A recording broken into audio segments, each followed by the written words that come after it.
자, 우리가 붙잡을 언약의 말씀의 제목은 너는 그를 어떠한 사람이라 하느냐라는 제목입니다.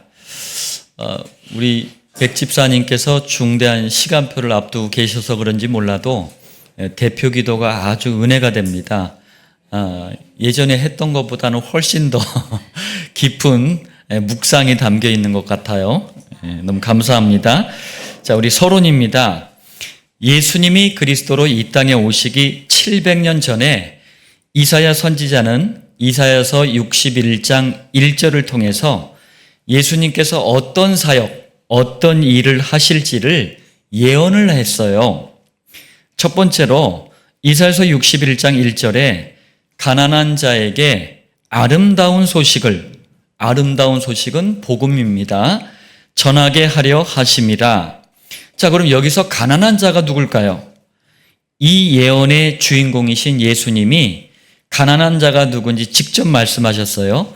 마태복음 5장 3절에 심령이 가난한 자는 복이 있나니.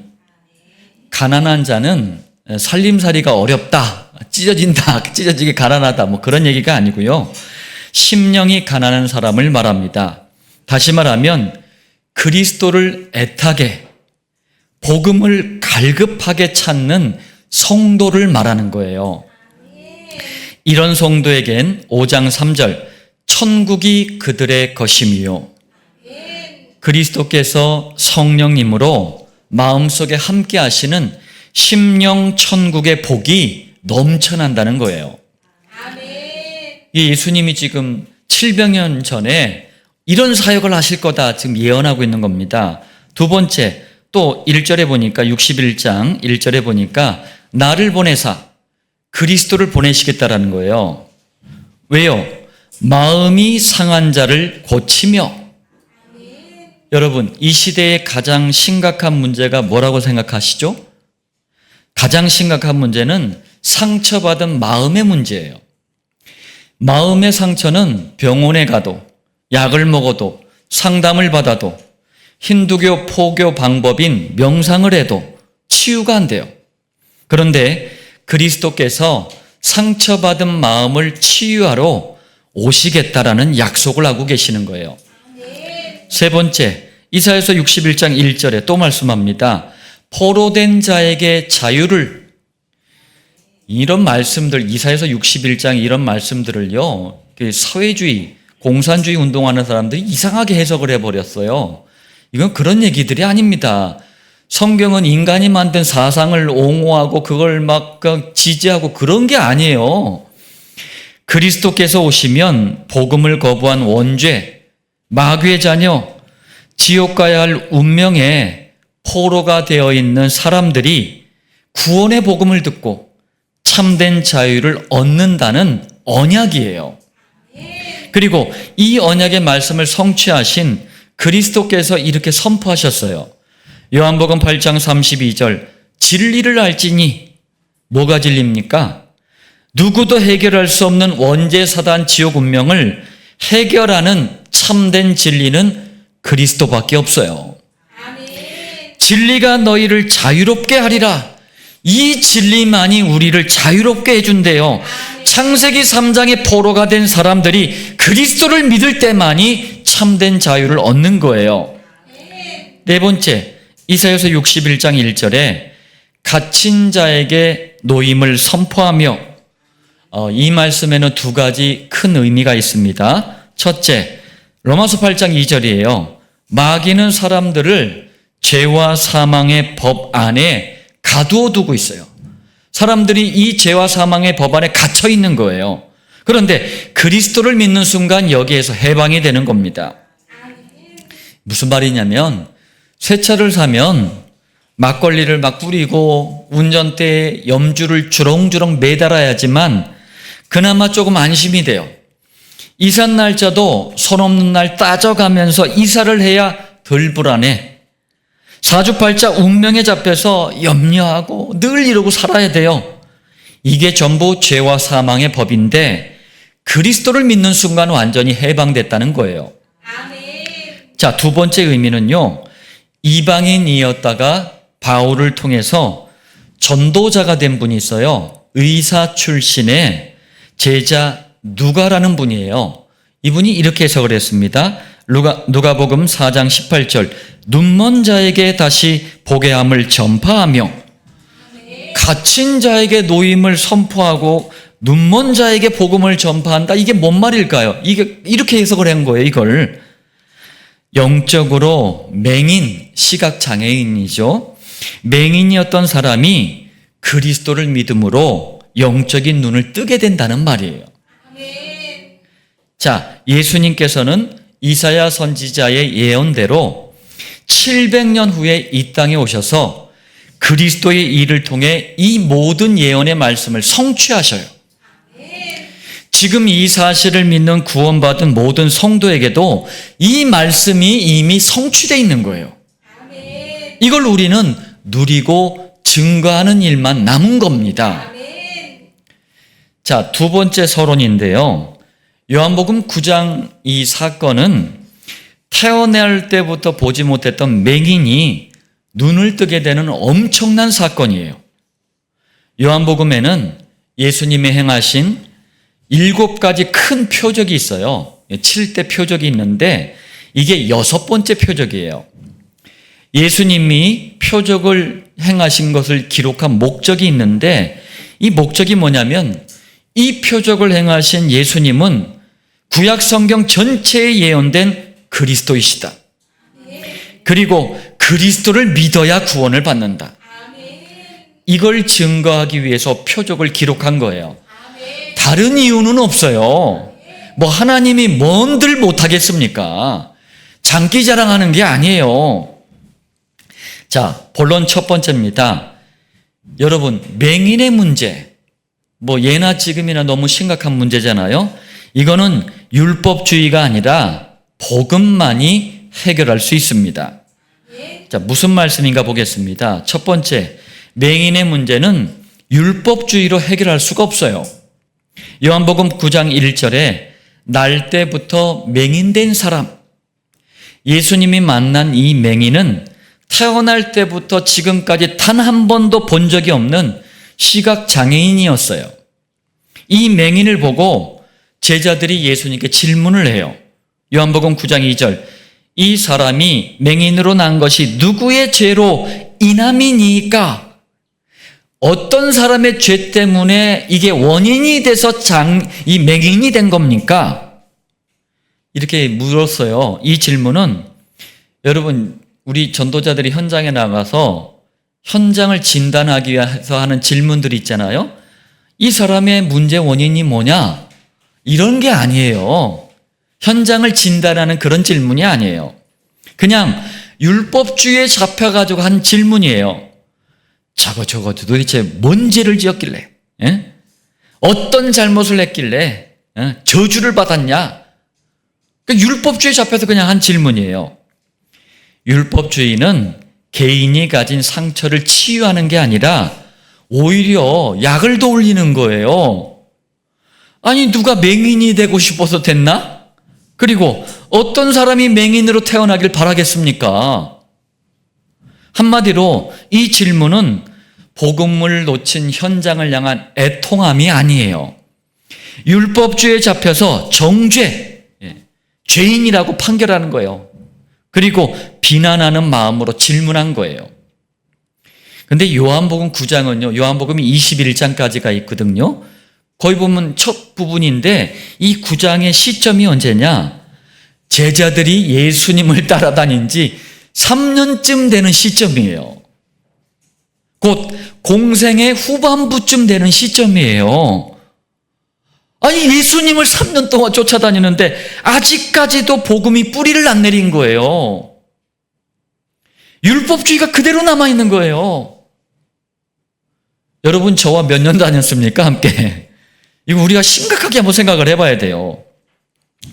2000년이 지난 지금도 교회 다니는 거의 대부분의 교인들이 율법주의에 젖어 있더라고요. 도대체 누가 죄인이냐? 누구를 잡아 죽여야 되냐? 막 이래. 이런 율법주의로는 세상을 살릴 수 없습니다. 창세기 3장에서 시작된 영적인 문제를 절대로 해결할 수 없어요. 만약입니다. 대한민국 영토를 불법으로 점유하고 있는 저 북쪽의 김정은 대지동지하고 그 일당들이 만약에 복음을 듣고 회개하고 돌아왔다. 그러면 여기서 통일이 됐다. 그러면 여러분 2600만 명쯤 돼요. 북한 주민들이. 이 우리 국민을 이 억압하고 착취한 이 사람들 어떻게 해야 되죠? 아마 난리가 날걸. 그런 얘기예요, 지금. 예수님을 3년 가까이 따라다닌 제자들의 사람을 보는 눈이 교인들과 조금도 다르지 않는 거예요. 자기의 죄입니까? 부모의 죄입니까?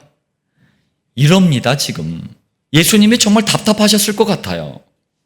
그리고 이걸 아무리 따져본들 이거 맹인이란 문제가 해결돼요?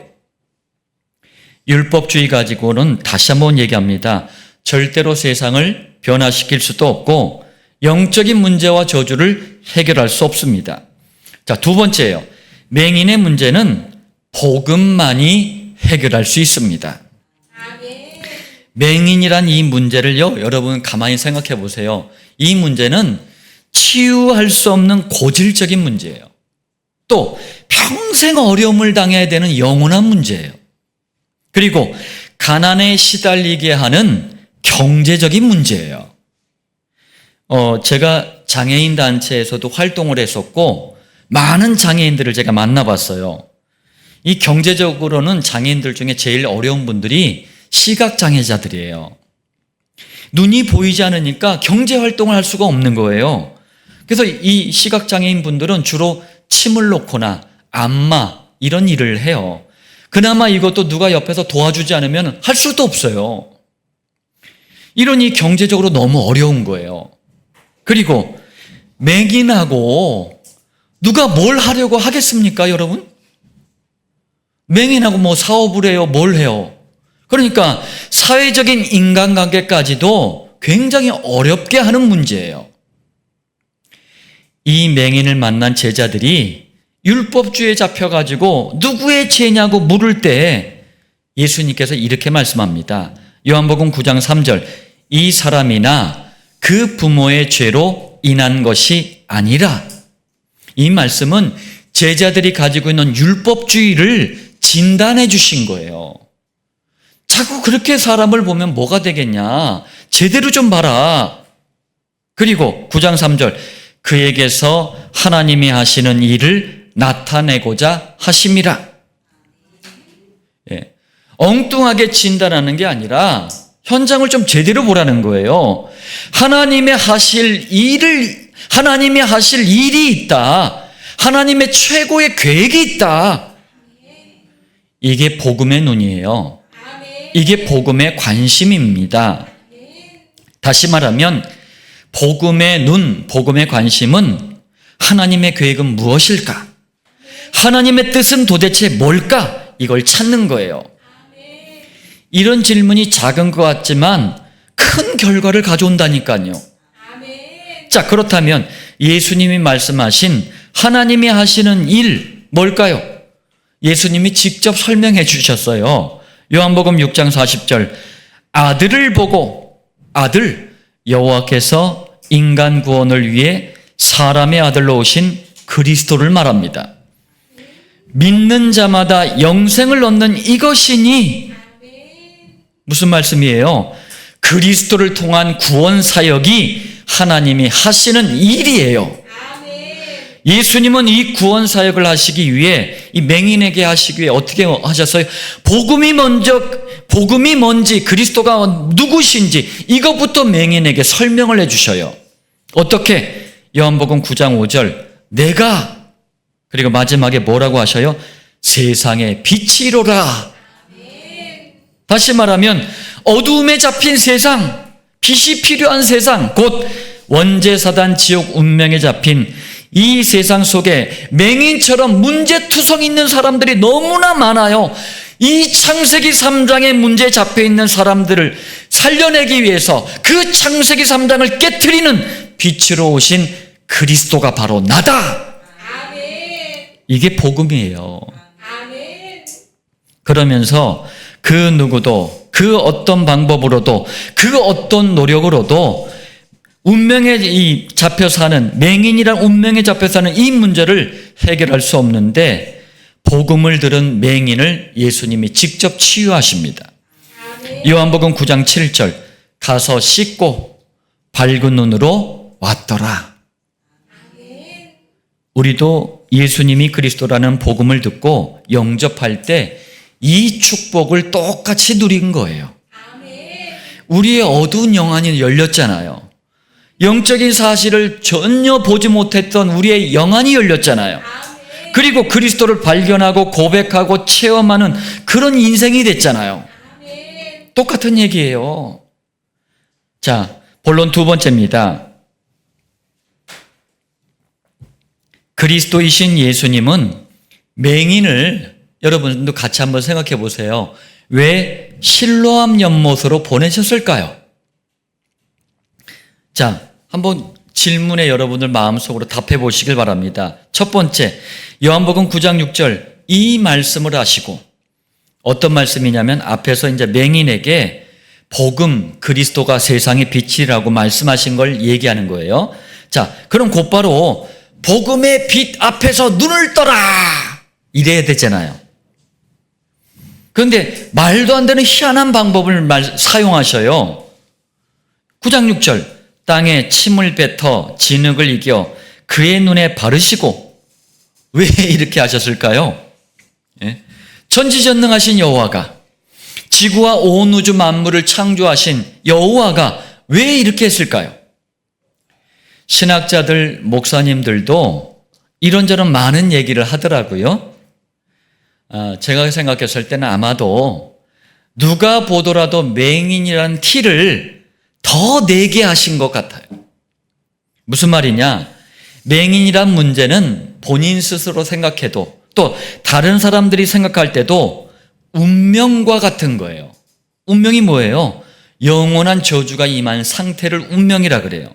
그래서 인간의 어떤 방법, 노력, 심지어는 과학과 의학도 지금은 좀 나아졌지만 당시에는 아무런 도움이 되지 않아요.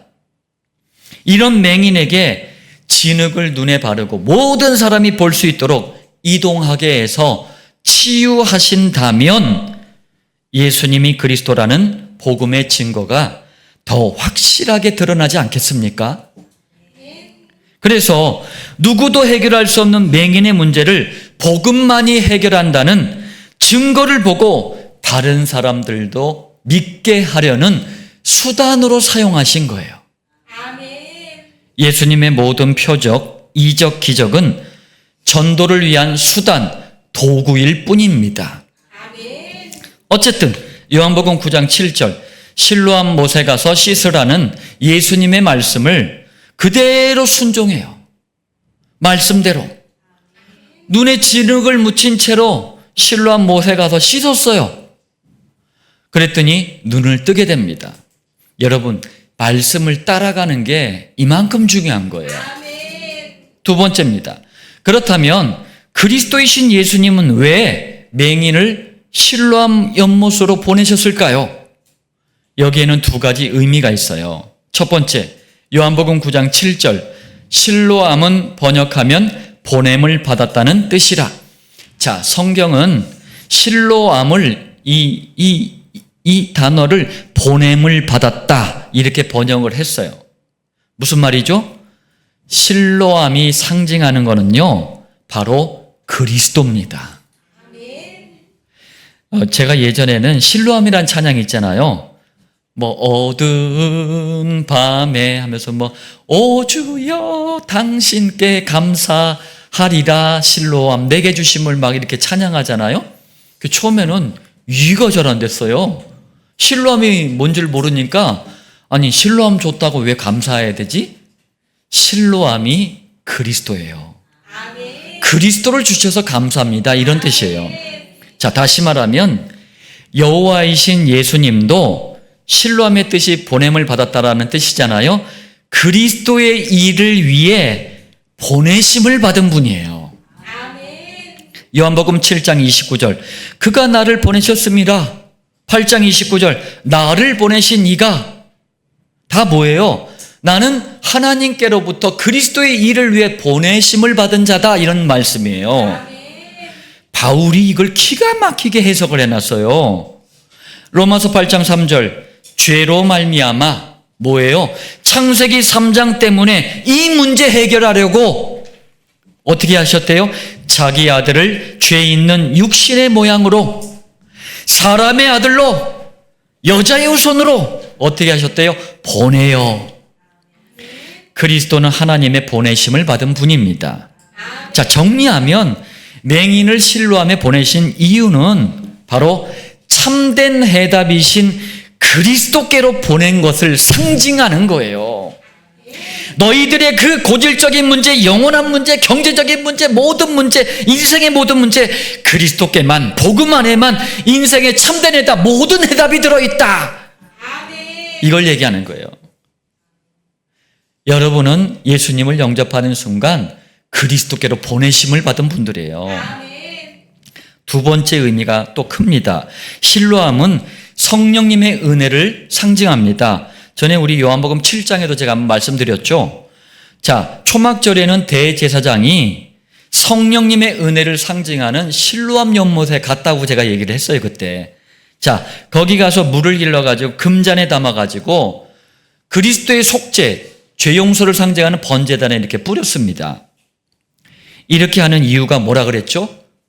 그리스도의 성령님 오시옵소서. 성령님을 기다립니다. 이걸 상징하는 거예요.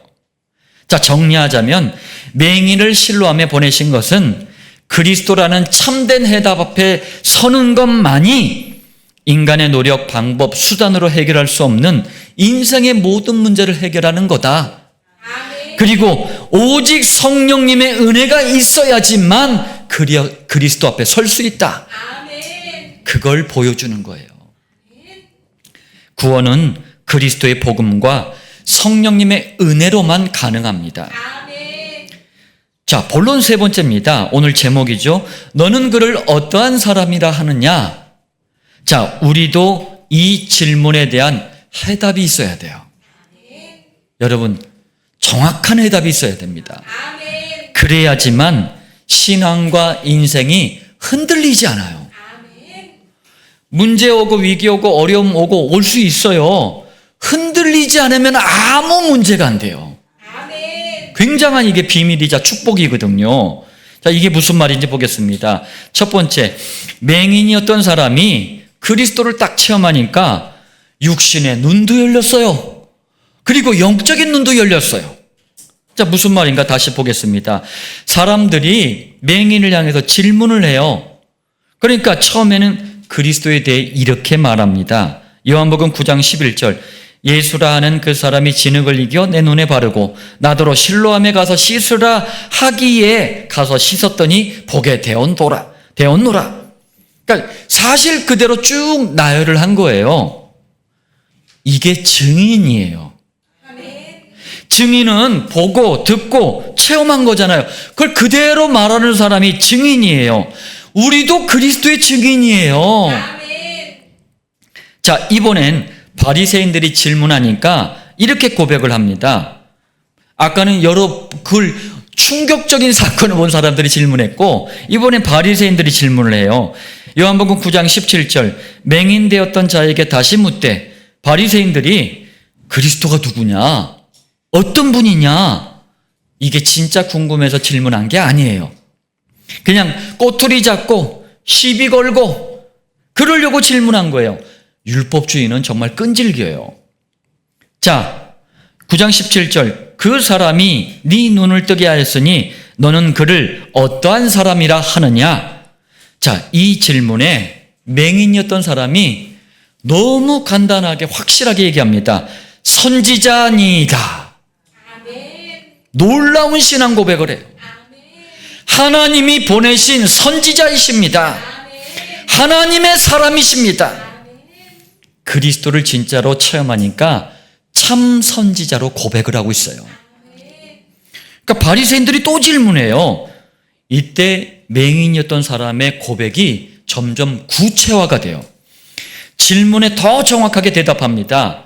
9장 33절, 이 사람이 하나님께로부터 오지 아니하였으면 아무 일도 할 수 없으리이다. 무슨 말이죠? 예수님이 여호와 하나님께서 보내시기로 언약하신 약속하신 메시아 그리스도가 아니라면 내가 어떻게 눈을 뜰 수 있겠습니까? 인생의 근본 문제, 인생의 저주 같은 이 문제를 그리스도가 아니라면 누가 해결하겠습니까? 예수님이 어떤 분이신지 정확하게 고백하고 있어요. 여러분, 신앙의 성공은 제가 늘 얘기하잖아요. 고백이 중요해요. 로마서 10장 10절, 사람이 마음으로 믿어 의에 이르고 사람은요 그리스도를 믿을 때 의롭게 되는 거예요. 입으로 시인하여 그리스도를 입으로 고백해야 돼요. 구원에 이르느니라. 구원받는 겁니다. 맹인이었던 사람은 그리스도를 정확하게 바르게 고백을 한 거예요. 자, 후에 신앙과 인생의 참된 해답이신 예수님이 그 치유해 주신 맹인이었던 사람을 찾아오셔요. 그때 맹인이었던 사람이 이렇게 고백을 합니다. 먼저 예수님이 말씀을 하셔요. 요한복음 9장 37절, 네가 그를 보았거니와 지금 너와 말하는 자가 그이니라. 네가 성경이 약속하신 메시아 그리스도를 봤다. 그게 바로 네 앞에 서 있는 내가 바로 그 메시아 그리스도다. 이렇게 밝혀주셔요. 그러자 38절, 주여 내가 믿나이다. 다시 말하면 내가 주 곧 여호와 그리스도를 믿습니다. 그러면서 마지막에 뭐래요? 절하는지라. 절했다는 말은 나의 참된 왕, 만왕의 왕으로 믿습니다. 이런 의미예요. 두 번째입니다. 너는 그를 어떠한 사람이라 하느냐? 이 질문에 정확한 해답을 가지고 있었던 맹인이었던 사람은요, 신앙과 인생이 흔들리지 않았어요. 한번 볼까요? 바리새인들이 예수님에 대해서 자꾸 질문을 해요. 9장 27절, 내가 이미 일렀어도 듣지 아니하고, 아까 여러 번 질문했거든요. 예수님이 누구냐고 자꾸 묻길래 그 듣지 아니하고 어찌 다시 듣고자 하나이까? 왜 계속 똑같은 걸 자꾸 묻습니까? 지금 그 얘기예요. 그러면서 당신들도 그의 제자가 되려 하나이까? 이게 재밌는 말이에요. 바리새인들 당신들 말이야. 자꾸 나한테 예수님이 누구냐고 묻는데 혹시 니들도 예수님 제자가 되고 싶으냐? 놀리듯이 지금 말하는 거예요, 이게. 그랬더니 바리새인들이 가스를 탁 받아버렸어. 열받아버렸어. 예. 그래가지고 28절, 그들이 욕하여 이르되 뭐라고 합니까? 너는 그의 제자이나 우리는 모세의 제자라. 너는 예수 제자지만 우리는 율법을 따르는 사람이다. 욕까지 해가면서 이렇게 얘기했어요. 바리새인들과 맹인이었던 사람의 대화를 한번 보세요. 맹인이었던 사람은 너는 그를 어떠한 사람이라 하느냐? 여기에 대한 해답이 있으니까 신앙과 인생이 흔들리질 않았어요. 바리새인들도 그걸 알았기 때문에 너는 예수님의 제자다 이렇게 말한 거예요. 그런데 여러분, 왜 이게 제가 흔들리지 않았다 자꾸 이렇게 얘기를 하냐면, 당시에는요 그리스도를 믿고 신앙과 인생이 흔들리지 않았다, 이게 정말 어려운 일이에요. 왜 그러냐면 이때 당시에 예수님을 그리스도로 고백을 하잖아요. 그러면 유대교에서 출교를 당합니다. 출교는 유대교에서 쫓겨나는 거예요. 추방되는 거예요. 자, 그러면 이 출교를 당한 일이 뭐가 대단하냐? 아주 끔찍한 큰 일이에요. 당시 이스라엘은 유대교가 지배를 했어요. 그런데 유대교에서 쫓겨났다? 이스라엘 공동체에서 쫓겨나는 거예요. 이러면 경제활동을 못해요. 요즘 말로 학교도 못 다녀요. 은행 통장도 만들 수가 없어요. 요즘 말로 하는 거예요. 주민등록증, 면허증 다 빼앗깁니다. 모든 권리를 다 빼앗겨요. 그거 어떻게 살아? 끔찍한 일이라니까요. 그런데 맹인이었던 사람은 오늘 제목 너는 그를 어떠한 사람이라 하느냐 여기에 대한 해답을 가졌기에 신앙과 인생이 흔들리지 않은 거예요. 정확하게 말하자면 감당할 자신감이 생긴 거예요. 요즘 교인들 보세요. 조금만 손해가 오잖아요. 기절해버려. 조금만 문제가 오잖아요. 자기 이익에 문제가 오잖아요. 난리를 쳐요. 뭐 하나님도 목사님도 뭐 교회도 뭐 다 걷어차버려. 너무 가짜가 많아요. 그런데 요한복음 9장 34절 이에 쫓아내어 보내니라. 실제로 출교를 당한 거예요. 당시 이스라엘 사회에서는 사형 선고나 다름이 없어요. 이게 맹인이었던 사람이 그럼 이걸 몰랐을까요? 아닙니다. 다 알면서도 예수가 그리스도라는 게 분명하잖아요. 구약 성경 전체에 예언된 메시아 그리스도가 맞잖아요. 그러니까 흔들리지 않은 거예요. 우리 증인들 여기 함께 하신 분들 많잖아요. 자, 그래서 성경은 너는 그를 어떠한 사람이라 하느냐 이 질문의 해답을 가지고 신앙과 인생이 흔들리지 않았던 이 맹인이었던 사람과 수많은 믿음의 선배들이 있거든요. 이 사람들에 대해서 이렇게 표현합니다. 히브리서 11장 38절 이런 사람은 세상이 감당하지 못하느니라. 아멘. 우리도 이 대열에 선 사람입니다. 아멘. 세 번째요. 이번엔 너는 그를 어떤 사람이라 하느냐 이 질문에 해답이 없었던 바리새인들이 어떻게 반응했는지 한번 보겠습니다. 요한복음 9장 16절 바리새인 중에 어떤 사람은 말하되 이 사람이 그리스도를 말합니다. 안식일을 지키지 아니하니 안식일에 맹인의 눈을 뜨게 한 사건을 말하는 거예요. 하나님께로부터 온 자가 아니라 하며 어떤 사람은 말하되 죄인으로서 어떻게 이런 표적을 행하겠느냐 하여 그들 중에 분쟁이 있었더니 자 바리새인들은 성경도 많이 알아요. 똑똑한 사람들이에요. 그런데 영적으로는 맹인이에요. 성경에서 그리스도가 안 보이니까 율법주의에 잡혀버린 거예요. 그래서 율법을 두고 논쟁에 빠져버려요. 논쟁이 뭡니까? 말싸움, 말다툼하는 거예요. 죄인이다 아니다. 중요한 것들을 다 놓쳐버리고 엉뚱한 말싸움하고 있는 거예요. 율법 논쟁은 해봐야 끝이 없어요. 자, 그러다가 바리새인들이 드디어 결론을 내려요. 9장 24절 이에 그들이 바리새인들이죠. 맹인이었던 사람을 두 번째 불러 이르되 그 맹인이었던 분을 두 번 부른 거예요. 그 다음에 우리는 이 사람이 그리스도를 말합니다. 죄인인 줄 아노라. 이게 결론이에요. 바리새인들의 결론. 율법을 어겼으니까 예수는 죄인이다. 한마디로 그리스도를 거부해버린 거예요. 여호와의 엄청난 구원 사역을 거부해버린 거예요. 여호와의 사랑을 거부해버립니다. 복음을 거부한 거예요. 이러니 영원히 희망이 없는 거예요. 네 번째입니다. 너는 그를 어떠한 사람이라 하느냐? 이 질문에 대한 해답이 예수가 그리스도라는 복음 아닙니까? 이걸 가지고 있느냐 없느냐에 따라서 항상 두 가지로 갈라진다니까. 항상 그래요. 교회와 성경의 역사를 보세요. 항상 이 두 가지로 갈라지는 거예요. 요한복음 9장 39절 예수께서 이르시되 마지막에 얘기합니다. 보지 못하는 자들은 보게 하고 보는 자들은 맹인이 되게 하려 함이라. 이거 알다가도 모를 듯한 말씀을 하셔요.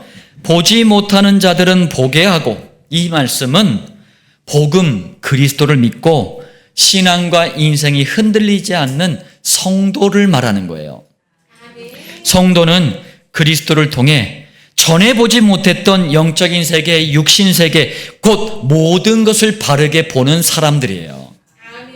그래서 말씀하시는 거예요. 보지 못하는 자들은 보게 하고 또 두 번째 의미는 뭐냐면요. 보는 자들은 맹인이 되게 하려 함이라. 이 말씀은 교인들이에요. 교인들은 본다고 착각을 하지만 실제로는 맹인이라는 얘기예요. 율법주의에 잡혀 그리스도를 거부한 사람들, 복음이라는 인생의 해답을 갖지 못한 사람들, 전부 교인들을 말하는 겁니다. 그러니까 보는 자들, 이건 뭡니까? 착각을 얘기하는 거예요. 내가 보고 있다. 그렇지만 맹인이다. 시대마다 그리스도가 복음이 기준이 돼서 항상 두 종류의 사람들로 갈라진 거예요. 영적인 눈이 열린 자, 성경에 보면은 두 대표적인 사람이 있죠. 아벨, 영적으로 맹인된 자, 가인, 이렇게 갈라진 거예요. 그리스도를 진짜 알고 그리스도를 고백한 사람, 다윗, 그리스도를 거부하는 사람들, 사울, 이렇게 갈라지는 거예요.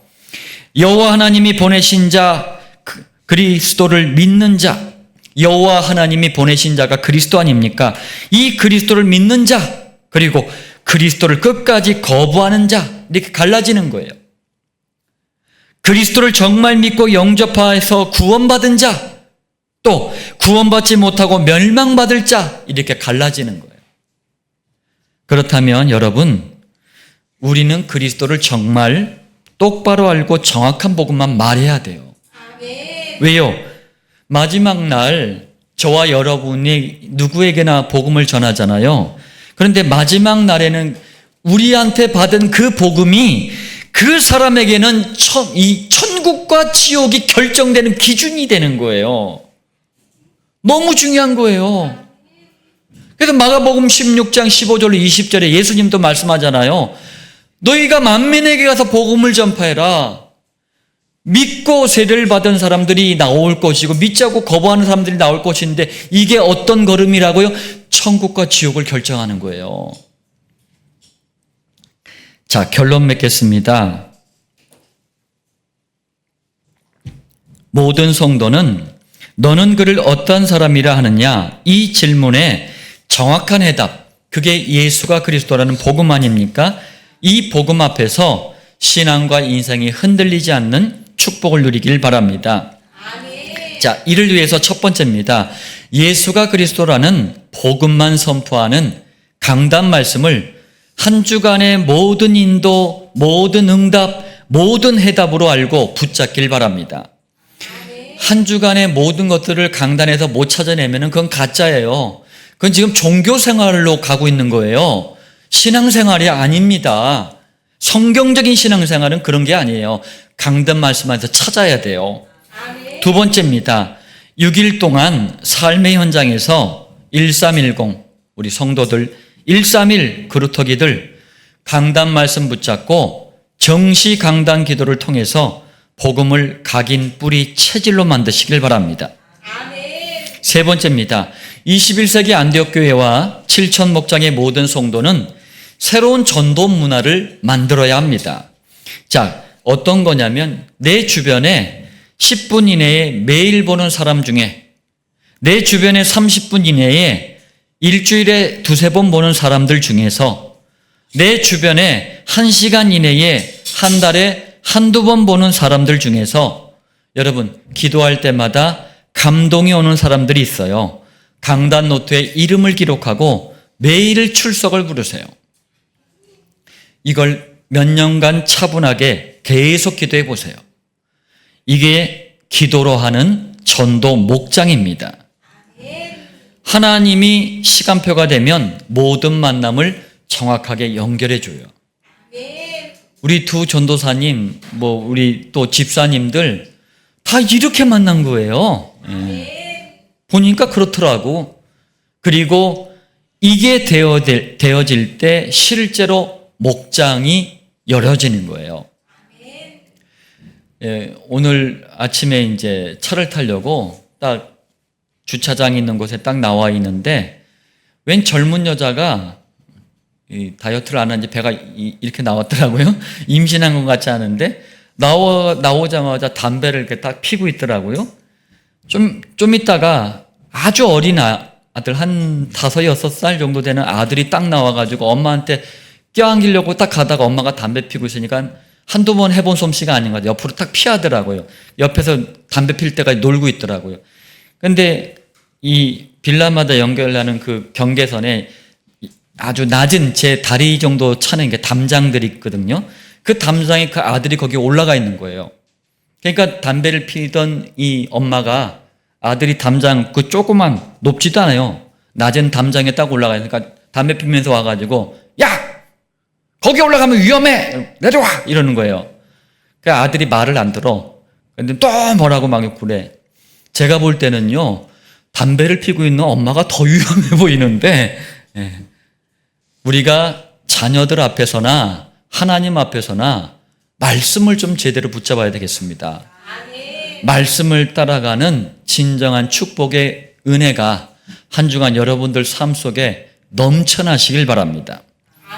살아계신 주 예수님의 이름으로 말씀 성취의 은혜가 있기를 다시 한번 축원드립니다.